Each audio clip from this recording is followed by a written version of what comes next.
제7장 어떻게 살아야 할 것인가. 제1절 죽어 귀신은 되지 말아야 한다. 옛적에 내 친구가 있었다. 갑돌이는 어려서부터 돈을 좋아했고, 얼돌이는 여자를 좋아했고, 병돌이는 권위를 좋아했고, 정돌이는 호기심이 많아 사색하기를 좋아했다. 이들은 커서 각자 자기의 취향에 맞게 살았다. 갑돌이는 수단과 방법을 가리지 않고 돈을 모아 마침내 고을에서 제일 가는 갑부가 되었다. 얼돌이도 돈을 잘 벌었으나 모두 첩을 얻거나 기생집을 드나드는데 사용했다. 병돌이는 과거에 급제하여 높은 벼슬에 올랐다. 그는 만족하지 않고 매일같이 더 높이 올라갈 방법을 모색했다. 사색하기를 좋아한 정돌이는 정신적 스승들을 찾아 전국을 돌아다녔고 마침내 우주에 올려 인간의 의미에 대하여 약간의 해답을 얻었다. 내 친구는 나이가 들어 죽음을 목전에 두었다. 얼돌이는 장사도 그런대로 잘 되고 해서 인생살이에 큰 문제는 없었다. 그런데 젊었을 때 너무 정력을 낭비하여 몸이 극히 쇠약해졌고 마침내 내 친구 중 가장 먼저 죽고 말았다. 갑돌이는 중국과 무역하다가 큰 사기를 당하여 많은 돈을 날렸다. 그래도 갑돌이는 큰 부자였다. 하지만 갑돌이는 분을 못 이겨 알아누웠고 끝내 죽고 말았다.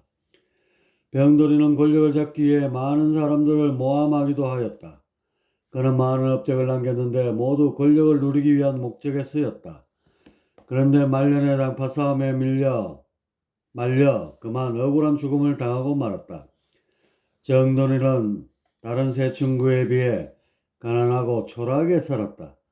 타고난 건기가 짧아 대각을 이루지는 못했지만 하지만 일생 동안 영적으로 한 단계 진보하는 데는 성공했다. 내 친구는 죽어 신이 되었다. 갑돌이는 자신의 돈을 떼어먹은 사람을 찾아 복수하려는 원기가 되었다. 갑돌이에게 원수를 갚는 일 외에는 어떤 생각도 일어나지 않았다. 얼돌이는 생전에 여색을 밝히던 버릇이 심하여 색신이 되었다. 그는 기생집에 빙의해 있다가 지나가는 사람들의 성적 욕구를 충동하여 기생과 합방케 하고 이때 그 손님의 빙의되어 쾌락을 느꼈다.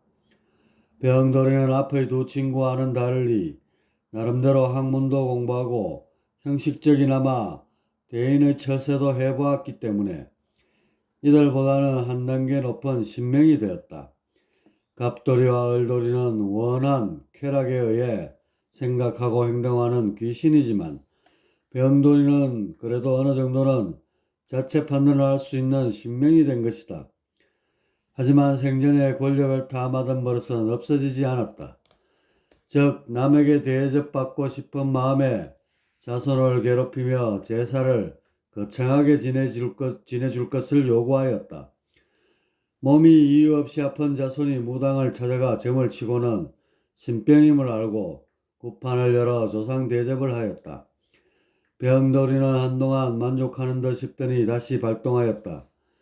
이렇게 자손이 몇 번의 굿을 하여도 병돌이가 그치지 않자 결국 푸닥거리를 하였다.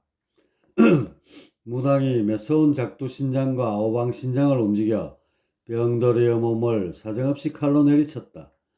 병돌이는 견디다 못해 도망갔고 다른 자손들의 거처를 여기저기 두들며 신병을 일으킬 만한 자손이 없나 찾아 헤매었다. 이제 세 친구는 생전의 물욕적 집착에 의해 산왕이나 선왕을 찾아 저승으로 갈 생각은 못하고 이렇게 배회하고 있었다. 하루는 고향에서 갑돌이의 제사가 있어 모두 모이게 되었다. 그런데 갑돌이와 얼돌이가 병돌이를 보자 눈이 부셔 잘 볼 수 없었다. 병돌이는 갑돌이와 얼돌이에 비해 자신의 몸에서 빛이 더 많이 방출되고 걸음걸이도 몇 배나 빠르고 힘도 몇 배나 세다는 것을 알고는 대단히 뿌듯하게 여겼다. 바로 그때였다. 가장 인생을 초라하게 살았던 정돌이가 나타난 것이다. 그런데 이것이 웬일이란 말인가? 정돌이의 목소리는 분명 들리는데 갑돌이와 얼돌이의 눈에는 아무것도 보이질 않았다. 병돌이의 눈에만 찬란한 광명에 휩싸여 감히 접근할 수 없는 정돌이가 희미하게나마 보였다. 정돌이는 오천의 영적 수준이 되어 선신이 되었던 것이다. 무조건 높은 곳만을 바라보고 산 병돌이는 큰 충격을 입었다. 자신이 이 땅이라면 정돌이는 하늘과 같은 존재가 된 것이다. 병돌이는 그때서야 이성의 삶이 영적 진화를 위한 공부 과정이었음을 깨달았다. 그 과정에서 자신은 권력에 빠져 공부를 소홀히 했던 것과 다른 두 친구가 돈과 쾌락에 빠져 아예 정신을 팽개치고 결국 귀신이 되었음을 안 것이다. 병돌이는 곧바로 윤회할 결심을 하였다. 정돌이를 빨리 따라가기 위해서는 육체가 필요했기 때문이다. 갑돌이와 얼돌이는 병돌이와 정돌이를 보면서도 영적 진보에 관한 그 어떤 생각도 일어나지 않았다. 그들의 몸은 칙칙하고 탁하였고 생각은 온통 복수와 쾌락뿐이었다. 정돌이는 귀신이 된 두 친구를 돕고 싶었으나 뾰족한 방법이 없음을 알았다. 생전에는 잘 설명하면 알아들을 수 있었겠지만 지금은 지적 작용이 감퇴되어 이해나 판단을 할 수 없게 된 것이다. 얼마 후 병돌이는 다시 인간으로 태어났다. 하지만 이 생에서 반드시 영적 발전을 이룰 것인지는 확실하지 않았다. 전생의 결심은 모두 잠재층에 갇히고 이제 자라면서 새로운 지정의가 형성되기 때문이다. 갑돌이는 윤회할 생각도 있고 원기가 되어 떠돌다가 수명이 다 되어 정기가 공중에 흩어져 버렸다. 완전히 해체되어 영원한 죽음에 이른 것이다. 얼돌이는 얼마 후 자신이 해체될 것을 직감하고 윤회할 결심을 하였다. 마침 어느 집에서 남녀가 합방하는 것을 보고 머리를 무작정 뒤밀었다. 하지만 몇 번을 시도해도 수정남과 결합할 수가 없었다. 죽음이 얼마 남지 않음을 안 얼돌이는 때마침 문 밖에서 합방하고 있는 개 속으로 파고들었다. 개로 태어나게 된 것이다.